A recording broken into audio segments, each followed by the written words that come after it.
O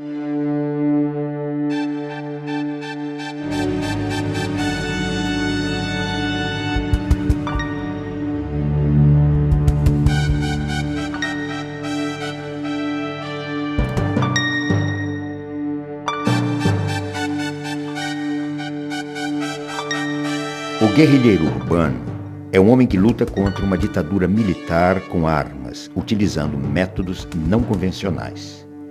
Um revolucionário político é um patriota ardente. Ele é um lutador pela libertação do seu país, um amigo de sua gente e da liberdade. Carlos Marighella, Manual do Guerrilheiro Urbano.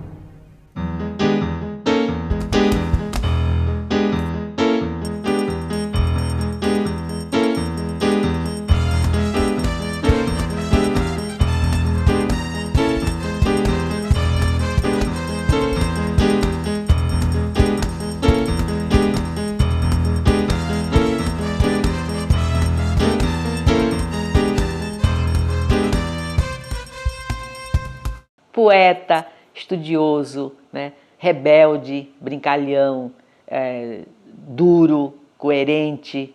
Um homem que, ao mesmo tempo, como estudante, é também um poeta, viu? E faz as suas provas escritas e os seus exames em versos. Ele sabia viver a atualidade, sabia viver os companheirismos, sabia viver o partido, sabia viver politicamente, sabia viver também alegremente. Para mim, o Marighella era um modelo de homem. Tem uma história tão engraçada dele, rapaz, o negócio dos óculos. Eu acho que eu vou contar. Você sabe que na cadeia, ele ficou com a visão afetada porque não tinha luz, né, na cela, e eles ficavam fazendo aquele artesanato lá, né? Então ele ficou com deficiência de visão. Quando ele saiu, ele teve que fazer óculos. E ele odiava os óculos. Não gostava. Mas não tinha jeito, né? Ele estava míope, etc. Então...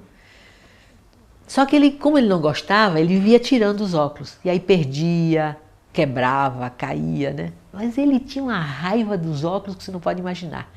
E um dia ele, passando por uma livraria, ele viu um pocketbook que era de um americano, que eu não me lembro agora o nome, né? Que era sobre o negócio de como deixar de usar óculos, alguma coisa assim. Bom, ele passou a mão no livro e chegou em casa, sentou e não queria nem conversar. Leu tudo. Quando terminou, disse assim, primeira vez que eu concordo com o americano. Teve a eleição em São Paulo para vereador e o mais votado de todos foi o Cacareco, que a população votou para ridicularizar os políticos daquela época, né? Então ele aí compôs a música do Cacareco, né? Que era assim, o Cacareco, pois é, não tem rival, pois é, dançando samba, pois é, no carnaval. No tempo da legalidade, ele não fez um clube, ele fez uns cartazes para um clube de carnaval, que chamava O Que Eu Quero É Rosetar, que ele propôs que o pessoal do Comitê Central saísse no carnaval. Olha que coisa! E o pessoal achou que aquilo era um horror. Então disse, tudo bem, ninguém quer ir, eu vou. Rebelde. Falava que ele era rebelde, por causa da escola, né? Os colegas iam à aula e ele ficava do lado de fora, conversando. Às vezes eles faziam uma anarquiazinha, cortava o cabelo, botava só cortava tudo, deixava uma rodinha só de cabelo na cabeça. Cortou o sapato uma vez para ir de sandália, para ir para a escola, porque não podia entrar de sandália, né? E ele fez isso, cortou, a minha mãe reclamou, por que você vai fazer isso com o sapato, fazer sandálias? Por que você não pode entrar na escola com sandália, tem que entrar de sapato? Ele falou, mãe, ué, Jesus Cristo andava de sandália, por que eu não posso andar? Eu morro de saudade, até hoje, de vez em quando eu ainda sonho com o Marighella, eu ouço a voz dele, eu vejo aquele gesto ridículo dele, com aquela peruca ridícula, atravessando a rua, correndo assim do carro, e a peruca balançando, os cabelos brancos dele aparecendo embaixo, e ele segurando aqui em cima aquela coisa. Eu falei assim, Preto, tira essa porra da cabeça, bicho, tu chama mais atenção com essa merda, essa peruca, do que se você tivesse sem peruca com a tua cara de fora. Assim, com uma saudade imensa de Marighella. Falava que gostava de música sacudida, quer dizer, com aquele negócio de bossa nova, música assim, romântica, assim, não gostava, eu gostava de música sacudida. Agora, as mulheres eram muito apaixonadas por Marighella, todas loucas, e inventavam. Mas ela disse, eu não conheço essa senhora, como é que ela disse que eu tenho amor com ela? Eu acho que o Marighella, ele representa uma síntese de todo um processo de luta, né? Que desde a luta contra o colonialismo, então, depois os negros, os índios, enfim, da classe operária e vem aí, quer dizer, analisando a história, não é só feita de vitórias, também foram feitas de várias derrotas, mas essas derrotas ensinam. Né? Nós não estávamos prontos para vencer, isso está claro, mas deixamos uma marca, né? Um exemplo, enfim, eu acho que é isso. Afinal de contas, quem é você, Marighella? Que dá sua vida por tudo isso. Quem é você? Ele dizia, quem sou eu? Um mulato baiano. Quem sou eu? Sou apenas um mulato baiano. Poucas imagens retratam a vida desse baiano que nasceu em Salvador em 5 de dezembro de 1911. Estudou engenharia sem concluir o curso. Fez serviço militar. Forjou-se rebelde na Rua do Desterro número 9, onde nasceu, na Baixa do Sapateiro, onde viveu. Aderiu ao Partido Comunista em 1932. Ei, Brasil africano! Minha avó era negra alçá. Ela veio, foi da África, no navio negreiro. Meu pai veio, foi da Itália, operário imigrante. O Brasil é mestiço, mistura de índio, de negro, de branco.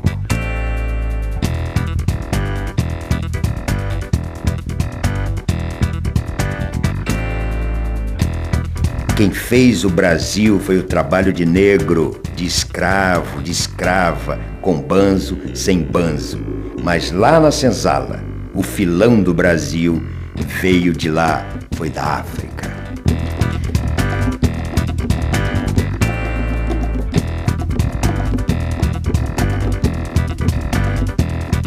O fracasso da insurreição comunista de novembro de 1935 levará à prisão o jovem militante Carlos Marighella no dia 1º de maio de 1936, aos 25 anos de idade. Foi barbaramente torturado durante 23 dias pela polícia do Estado Novo. Minha mãe sonhava muito, né? Sonhou que ele estava com os pés todo queimado, né? Aí escreveu para ele, perguntando se ele estava... Ele mandou dizer que não tinha nada de queimadura, não tinha nada disso, não tinha tortura nenhuma. Mas foi torturado muitas vezes, né? Aí a minha mãe, quando ele chegou lá em casa, que ele estava dormindo, a minha mãe ia olhar os pés dele para ver, tinha marcas de queimadura mesmo. Aí minha mãe chorava tanto. Queimaram a planta dos pés dele, enfiaram agulhas debaixo das unhas, coisas terríveis. E ele resistiu a tudo. Ele era tipicamente o homem do partido. Da época. O que significa da época? São os homens da resistência francesa, sabe? São os dirigentes políticos comunistas da América Latina que, com a maior facilidade, davam a vida pelo povo. Esse era, não tinha... Era o tipo do homem da época, o quadro político comunista característico da época. É um sedutor de militância, extremamente querido entre os militantes, né? E eu nunca ouvi falar de militantes que estivessem em choque com Marighella em toda a sua trajetória. Aquela pessoa que aceitava que a gente contestasse. Ele podia até responder a essa contestação. Porque ele dizia, por que nós falamos em crítica e autocrítica e não deixamos as pessoas criticarem? A queda da ditadura de Vargas e o fim do Estado Novo levarão por um curto período o Partido Comunista à legalidade. Marighella será eleito deputado constituinte, onde foi um dos mais ativos parlamentares. Essa a nós a certeza, e ao povo brasileiro também, de que conseguimos sair do regime dos decretos-leis, que conseguimos sair do regime da opressão, conseguimos sair do regime do arbítrio dos ditadores e do arbítrio pessoal da vontade de um só homem. Resta agora que trabalhemos organizadamente.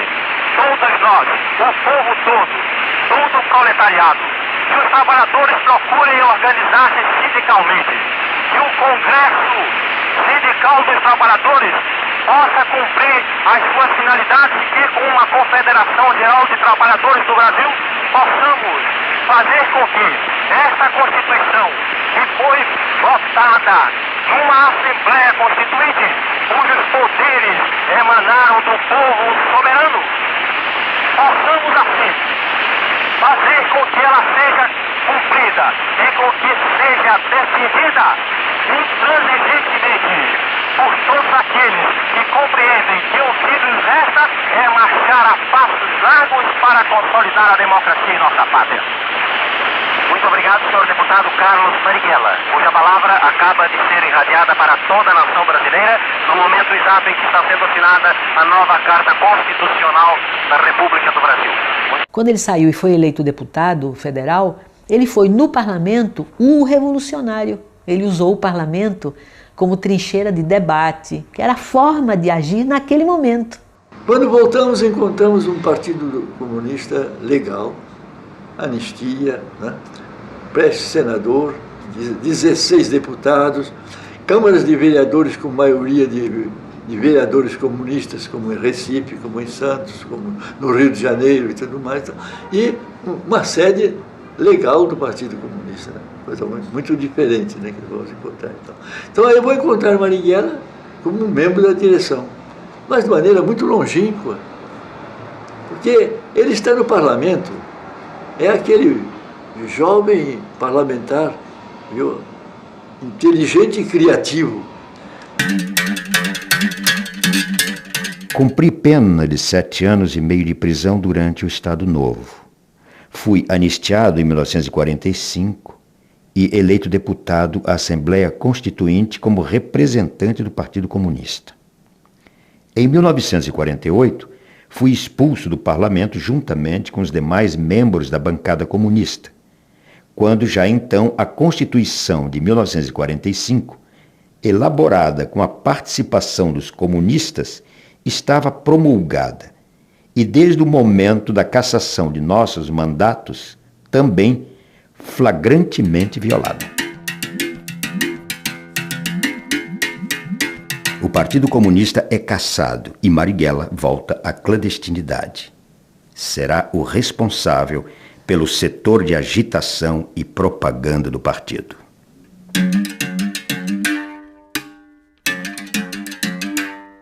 Na clandestinidade, vai viver com a militante comunista e aeromoça Clara Scharf, companheira até o final da vida. Na circunstância da clandestinidade, ele com mandato de prisão e eu também, não podia, né? Então a gente teve que... A gente considerou que aquilo era um casamento. O casamento legítimo era o casamento do amor, né? Então não tinha papel nenhum. Mas quem disse a você que tinha fotografia? Menino, não podia ter fotografia de ninguém. Se a polícia chegasse lá, pegava você e pegava as fotos das pessoas da família. Você não podia ter nada. Levava um pouco de roupa quando podia, né?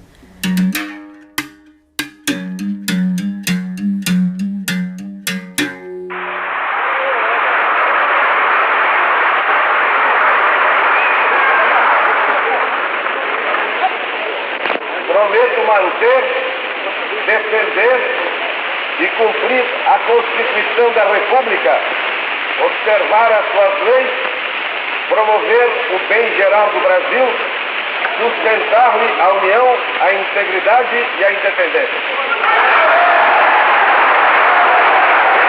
Nós só ficamos legais, pode-se dizer, porque a gente viveu com o nome verdadeiro, exatamente nos meados do governo de Juscelino. Aí é que a gente alugou um apartamento no Rio, e ele se chamava Carlos Marighella e eu me chamava Clara, né? Porque até então era tudo nome trocado. Durante os anos de semi-legalidade, o direito de participar de uma festa em família ou frequentar os amigos dão gosto à liberdade.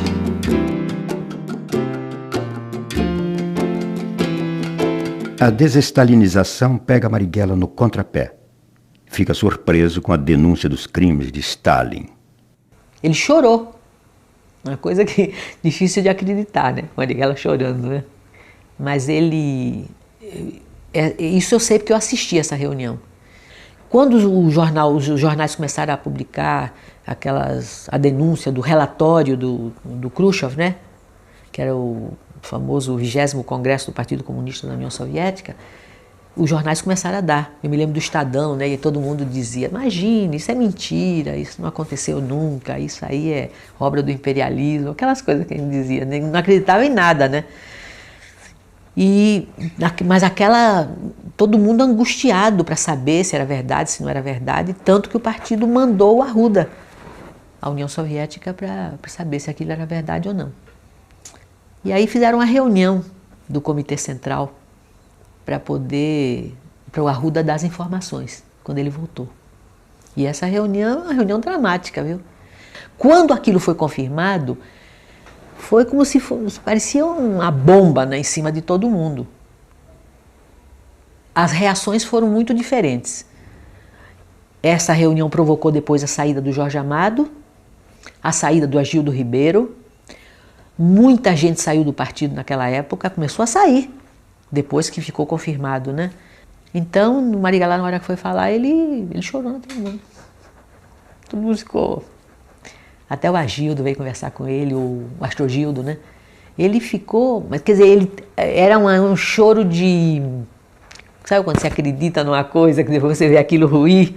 Ele não podia imaginar que o socialismo fosse capaz de fazer aquilo.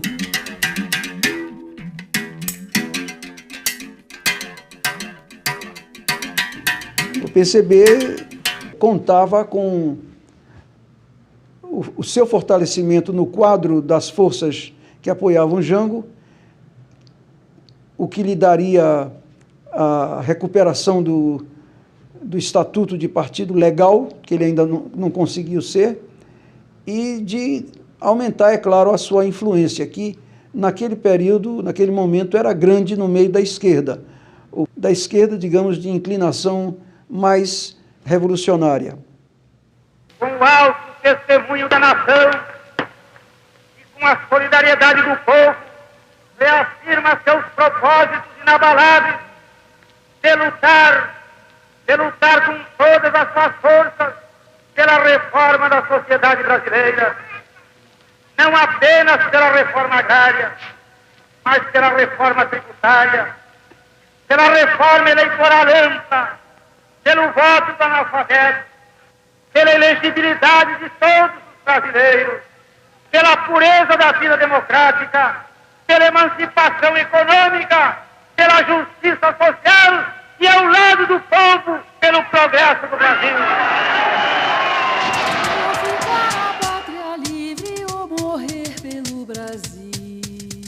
O golpe de 64 instalou-se no poder com a marca da maldade.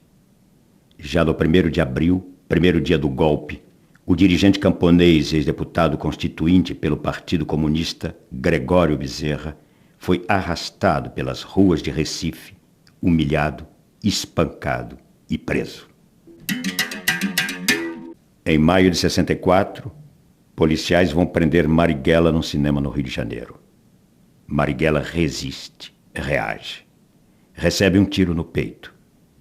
Quando é libertado, visita os jornais para denunciar a violência.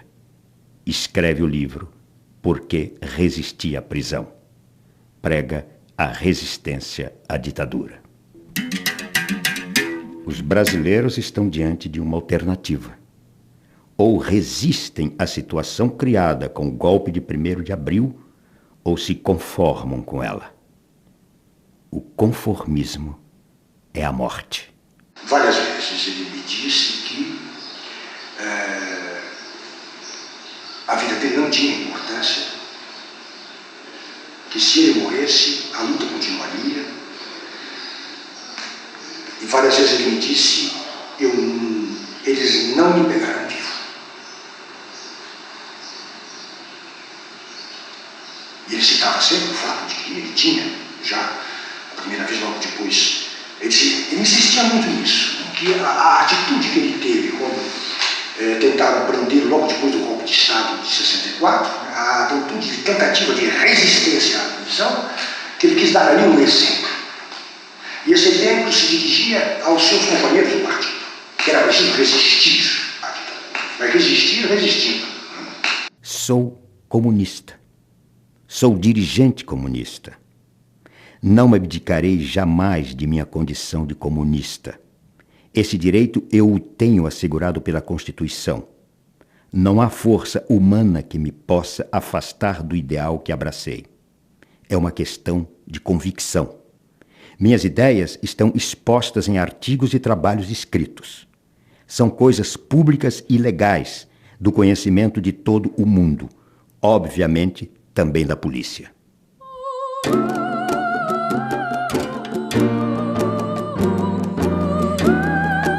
Os anos 50 e 60 marcarão as lutas de independência dos países da Ásia, África e América Latina. A independência da Argélia e a Revolução Cubana impressionarão especialmente Marighella, que caminhará em direção à luta armada como alternativa para conquistar o poder.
Eu fui o primeiro dominicano a ir para a Universidade de São Paulo para fazer filosofia, que fez com que eu estivesse imediatamente em contato com o meio estudantil, na Maria Antônia, o meio estudantil revolucionário. Que é uma época, inclusive, que o movimento operário foi fortemente reprimido em 64, né? E suas lideranças já eram muito conhecidas, a desestruturação do movimento operário foi muito forte. E o movimento estudantil ele se renova mais rapidamente, ele se aglutina mais rápido. Então a presença dos estudantes na década, principalmente para a segunda metade da década de 60, foi muito forte. Né? Isso não acontecia só no Brasil, mas toda a América Latina, a tal ponto que em 1968, na cidade de Medellín, na Colômbia, os bispos de toda a América, eles se encontram e vão decidir uma série de questões para a América Latina. E há um determinado trecho em que se diz que a violência ela pode ser uma saída depois de esgotadas todas as outras possibilidades.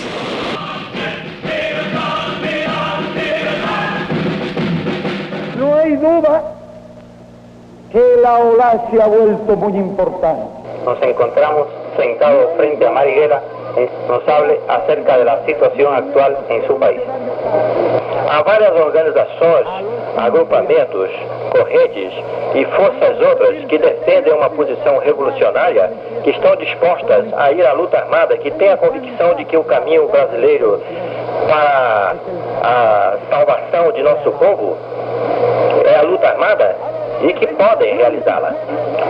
O que é necessário é passar à ação, fazer com que essas forças se coordenem no mesmo sentido e que passem ao desencadeamento da luta, que se preparem, que vão, portanto, à área rural, que é onde nós podemos no Brasil desenvolver a luta, que pode ser apoiada pelos trabalhadores, por todo o povo dentro das áreas urbanas e, nesse sentido, marchar para conseguir a vitória, que no Brasil só podemos conseguir realmente se juntarmos esse nosso esforço ao esforço de todos os outros povos latino-americanos. Y nuestro saludo a los que en Vietnam, o en Venezuela, o en Guatemala, o en Colombia, o en Bolivia luchan con las armas en la mano, invencibles contra los imperialistas.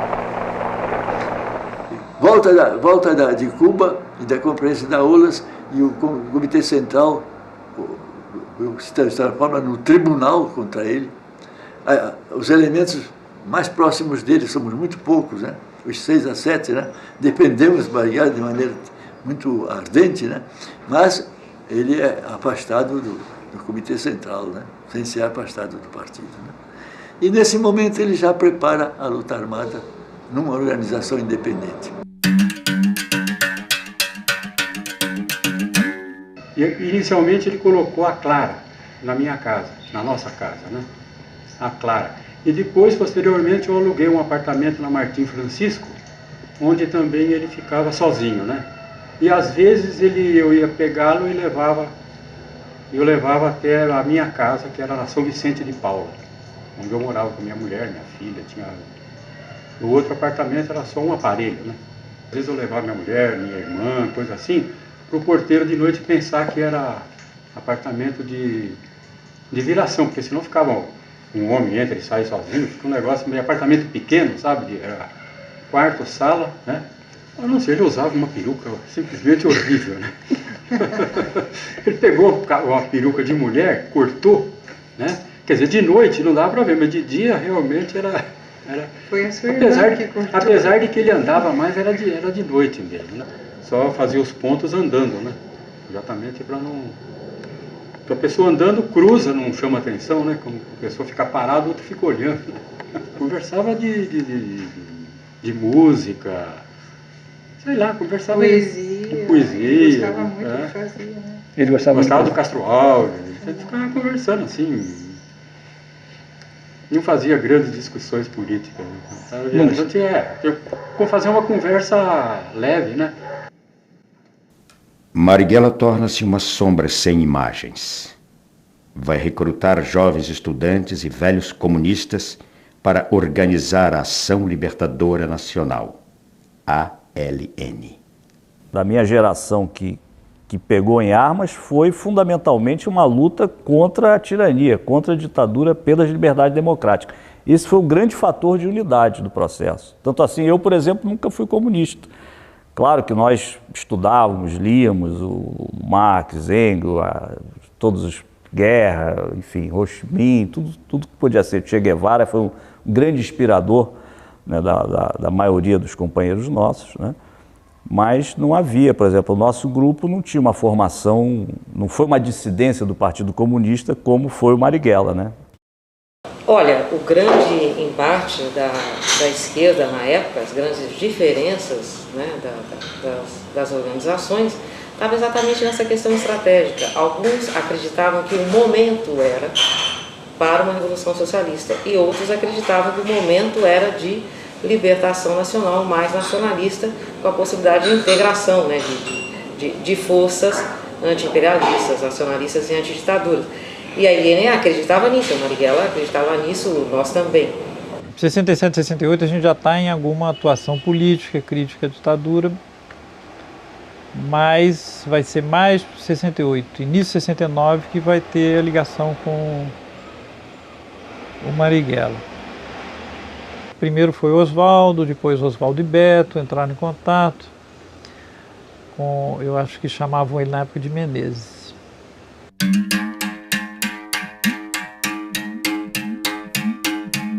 Eu entro no GTA, né, que era um grupo tático armado,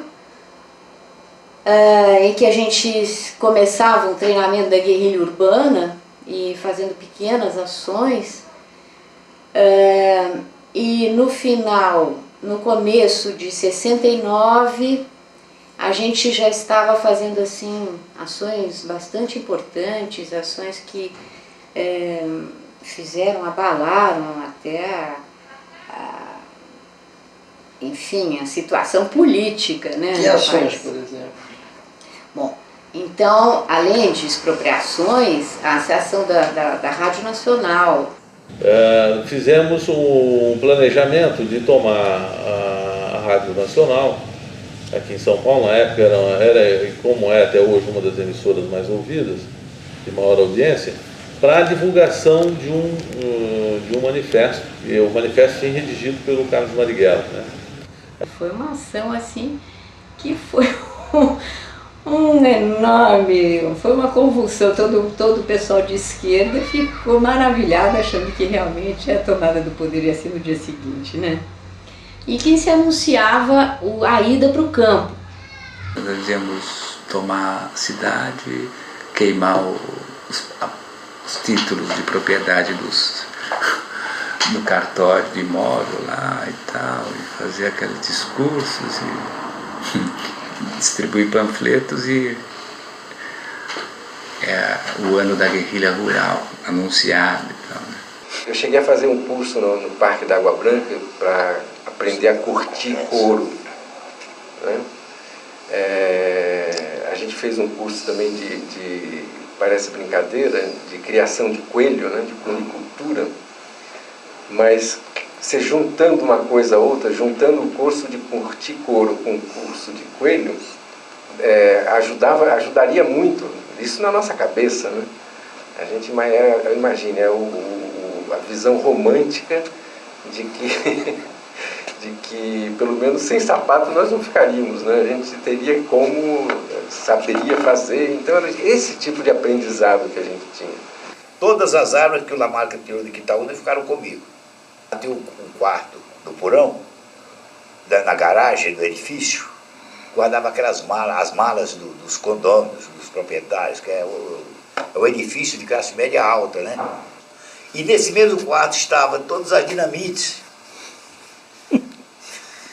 Nós chamávamos farinha de rosca, porque parecia, dá a impressão. Aliás, depois que eu saí, muito tempo depois, quem foi buscar essa dinamite, nós tiramos de lá e levamos para uma chácara, foi a Guiomar. Deixa eu te entregar.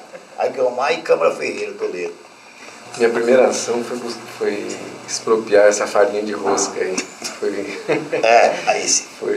Foi a ação da Rochester, que era uma pedreira que tinha autorização de usar dinamite, mas eles extrapolavam dessa permissão e fabricavam dinamite lá. E um belo dia a gente teve essa informação, um belo dia nós fomos lá com um mandado de prisão, de busca e apreensão, né, assinado por um juiz chamado Carlos Marighella.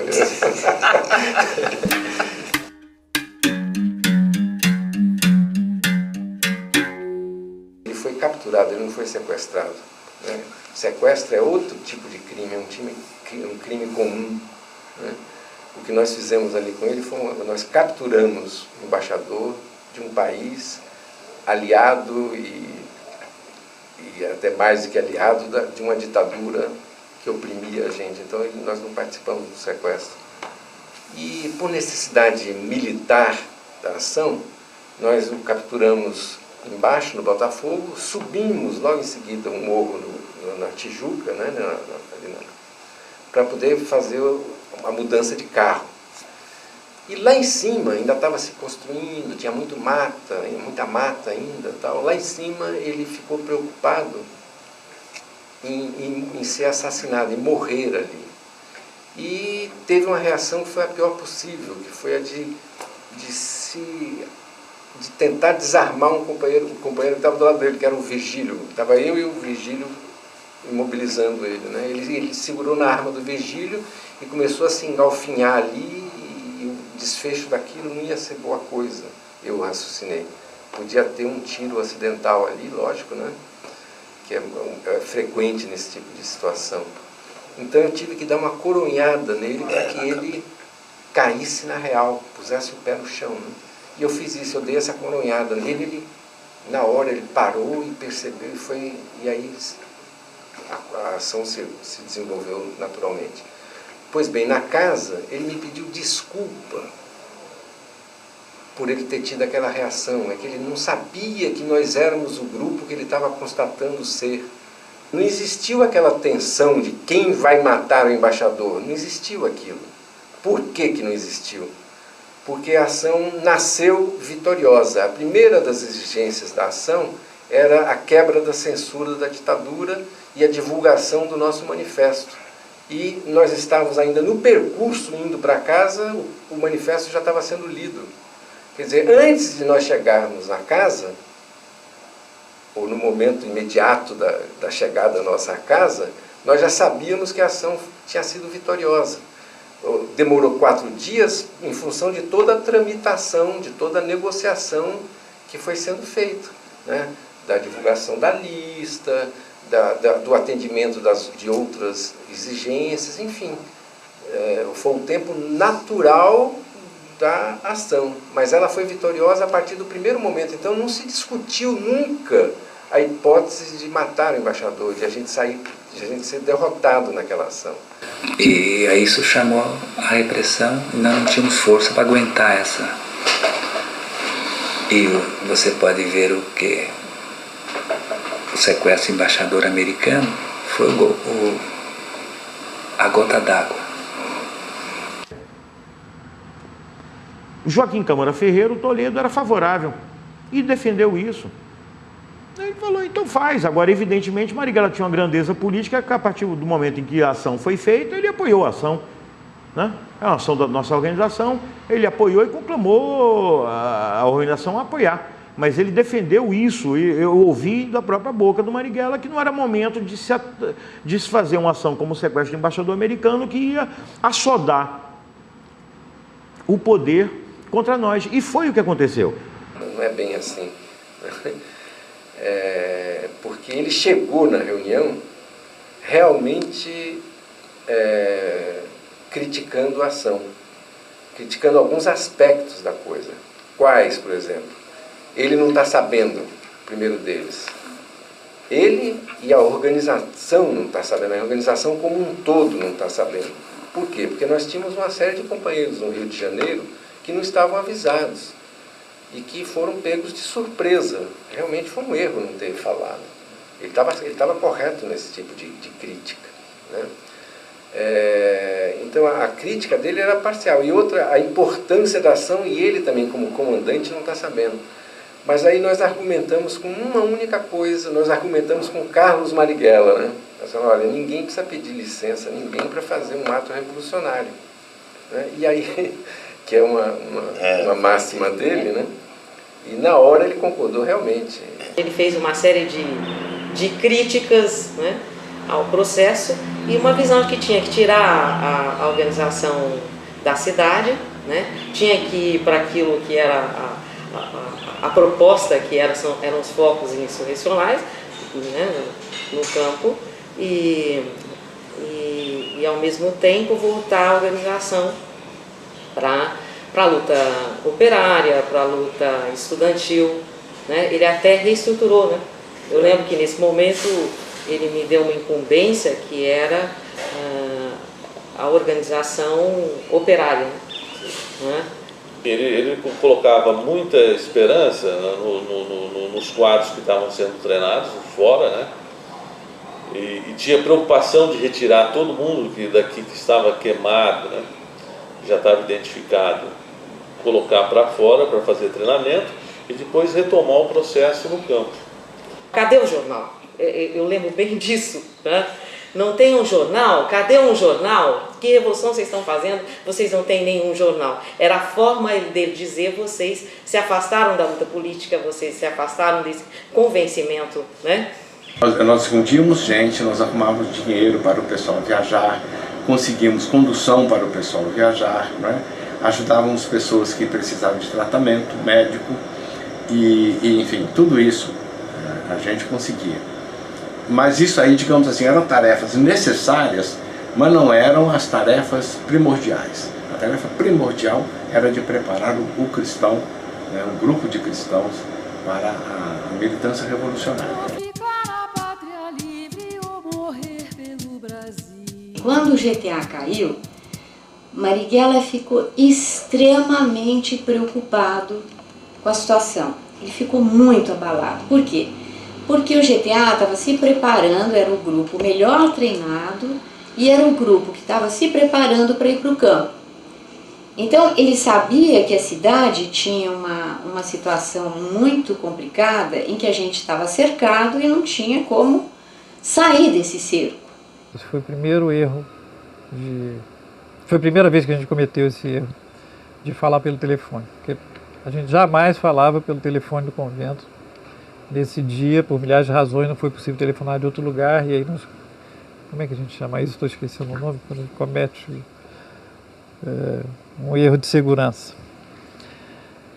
E a gente marcou por telefone encontrar com um amigo nosso, sem dizer o que era, naturalmente, mas marcou uma viagem para o Rio pelo telefone do convento. Então eles nos prenderam no Rio, e aí o seguinte, o Senimar é que tinha a técnica da tortura e do interrogatório. O delegado Fleury, ele queria nome,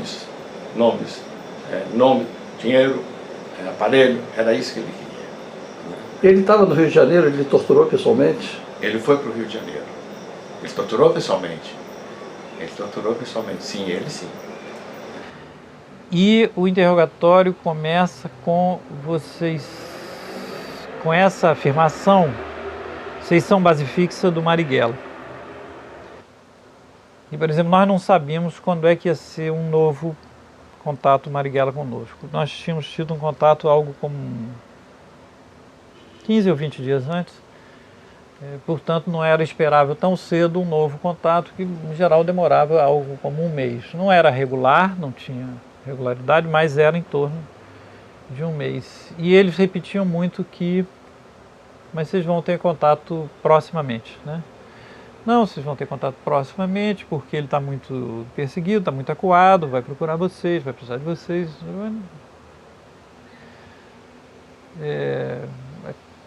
Aquilo parecia totalmente estranho, porque não era essa a nossa impressão. Como é que eles sabem disso? Mas isso, na hora, eu tenho a impressão que parecia, na hora, como fazendo parte do interrogatório normal. Nessa última reunião, o Otávio Ângelo trouxe uma granada e estava tentando mostrar que era uma coisa que a LN tentava fabricar, uma fabricação rudimentar, caseira, eram armas, né? E uma granada. E aí ele tirou o pino e o Marighella disse: não, pelo amor de Deus, não faça isso agora, porque eu tenho que morrer com a minha perna, né? Muito preocupado, extremamente preocupado. Ele falava nas quedas, ele falou, comentou com Otávio Ângelo, a gente soube, parece que houve queda dos freios dominicanos no Rio de Janeiro, e, enfim, e a gente não tem, não se tem o conhecimento do que a repressão tem nas mãos, que tipo de dados eles têm, né, para a gente poder se armar e se defender. Eu tenho convicção que ele sabia que não quis sair. Eu não estou dizendo que ele foi para o ponto certo que caía. Não, ele foi para o ponto acreditando, para aquele ponto que os dominicanos estavam, que aqueles dominicanos não tinham caído.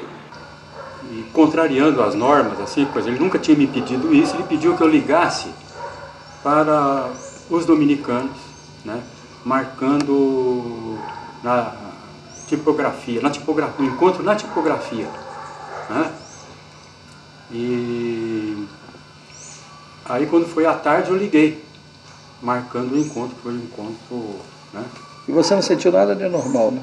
Pois é, ele perguntou para mim, ele então insistiu nisso, ele falou, você pergunta se está tudo bem, né?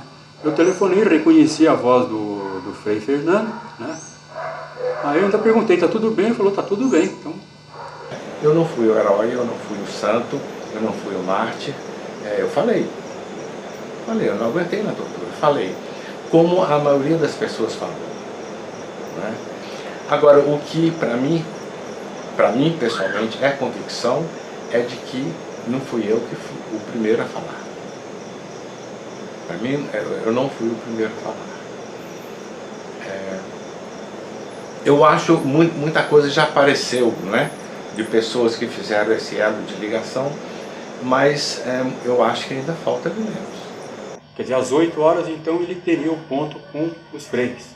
Eu cheguei um pouco antes, cheguei 8h20, aí eu até fui tomar um chopp, né? Estava uma noite quente, né, novembro, tomar um chopp, aí é que eu vi uma movimentação na Alameda Casa Branca, sabe? Uma movimentação bastante esquisita. Aí eu fui subindo a Alameda Casa Branca, e aí tinha um policial atrás de uma árvore, né? Até eu falei, o que está acontecendo aqui? Ele falou, não, pode voltar, isso aqui é terrorista que está tendo um tiroteio com terroristas que estão escondidos num prédio em construção. Aí tinha uma senhora que estava no portão e falou com um ar bastante compungido, sabe? Falou, olha, mataram o Marighella.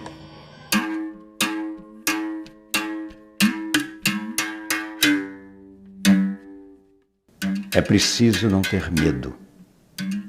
É preciso ter a coragem de dizer. Há os que têm vocação para escravo, mas há os escravos que se revoltam contra a escravidão. Não ficar de joelhos, que não é racional renunciar a ser livre. Mesmo os escravos, por vocação, devem ser obrigados a ser livres quando as algemas forem quebradas. É preciso não ter medo. É preciso ter a coragem de dizer. O homem deve ser livre. O amor, que não se detém ante nenhum obstáculo e pode mesmo existir até quando não se é livre. E, no entanto, ele é em si mesmo a expressão mais elevada do que houver de mais livre em todas as gamas do humano sentimento. É preciso não ter medo. É preciso ter a coragem de dizer.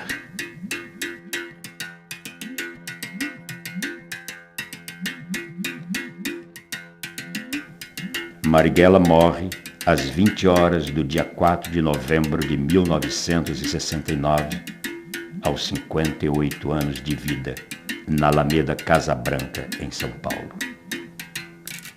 As únicas imagens em movimento de Carlos Marighella até agora conhecidas registram Carlos Marighella morto. A capanga estava com furo, né, que eles atiraram, né, e dentro dessa capanga tinha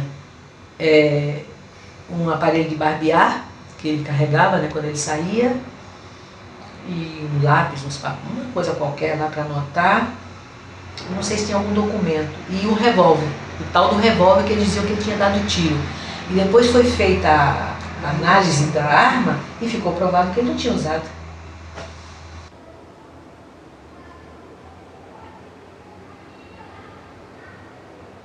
Algo como um poço sem fundo, né? A minha sensação, né? Assim, falando emocionalmente, era que eles terem pego o Marighella, por exemplo, quando eu fui preso, eu pensava assim, passam mil coisas pela cabeça, né? Mas passa pela cabeça, mas felizmente eles me prenderam, mas não vão chegar a Marighella, porque não depende de nós não sabemos nada. Bom, então, quando o encontro é marcado, né, e que a gente é levado para lá, eu já estava tenso, obviamente, por mil razões, mas tenso com a possibilidade dele vir mesmo.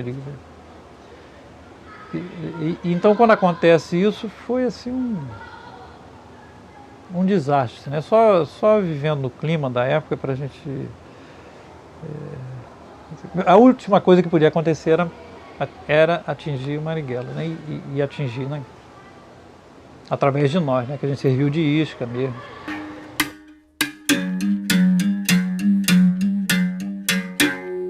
A repressão já estava, em 69, a repressão já está mais sofisticada, já está com o serviço de inteligência melhor, quer dizer, violenta, absolutamente violenta, como é óbvio, mas ao mesmo tempo com o serviço de inteligência mais desenvolvido, orientada pelas escolas, se podemos chamar desta maneira, dos Estados Unidos, escolas de repressão e tortura dos Estados Unidos, porque às vezes a gente esquece isso, né?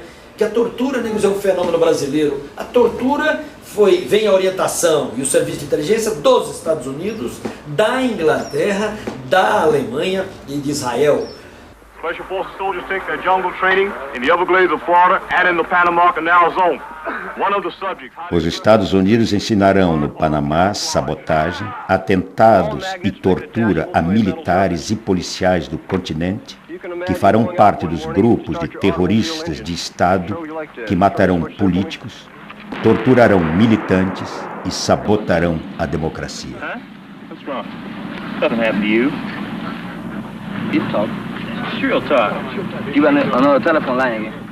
A tortura, ela não é só, ela é moral também, porque eles xingam você de tudo quanto é nome, eles vão dizendo um monte de coisa, eles tentam desestruturar você, através da tortura física, através do interrogatório, 10 pessoas fazendo perguntas ao mesmo tempo, você não sabe com quem falar, né? E ao mesmo tempo você está levando socos, pontapés, etc. E o choque, principalmente o choque. No momento em que eles faziam uma pergunta, né, eles já davam o choque exatamente para você não concatenar as ideias. Ninguém pode imaginar o que é a humilhação de ser torturado. Não dá para imaginar o que é a humilhação de um outro ser humano te olhando e te fazendo mal, te dando um choque no peito cheio de leite. O que leva um cara a fazer isso? Né? O que leva?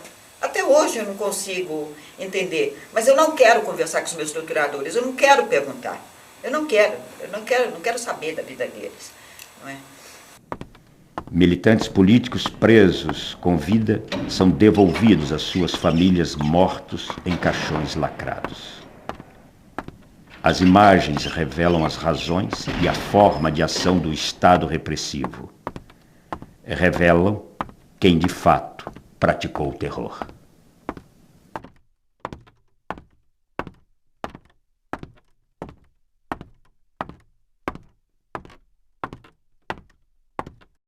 A acusação que faziam a nós, que nós éramos inocentes úteis, dentro daqueles velhos comunistas que nos usavam. Na realidade, muito pelo contrário, porque Marighella estava sempre na linha de frente, né, e demonstrou isso cabalmente. E quem realmente foi inocente útil, que fez o jogo, né, do imperialismo norte-americano, foram os militares que aderiram ao golpe. Quer dizer, nós não, nós sempre... O próprio Marighella, quer dizer, que era um comunista, foi um constituinte comunista, ele tinha uma visão de Brasil, de brasilidade incrível. A violência está aí, está aí. É o mar em que a gente nada. Não, hoje, o que falta hoje, eu sinto, é uma proposta política. Porque quem inicia a violência são os ditadores, né? São eles que tomam o poder, usurpam o poder de forma violenta, né? Então a resistência de um povo por liberdade é sempre legítima, né? Tem gente que eu já ouvi dizendo, não, aquilo ali, na verdade, essa geração era autodestrutiva, estava me metendo naquilo como uma forma de autodestruição. Mentira. Se tem uma geração nesse país que não foi autodestrutiva, foi a nossa, que tentou construir alguma coisa. Se você tivesse que refazer tudo, você faria de novo? Faria de novo, Nesse ponto eu não sou... Posso ser um patriota equivocado, mas não sou um arrependido. Vou morrer assim. Se estivesse vivo, Marighella estaria completando 90 anos. Junto ao povo, lutando por pão, terra, trabalho, saúde, educação, cultura. Lutaria por liberdade e alegria para todos. Carlos Marighella, o guerrilheiro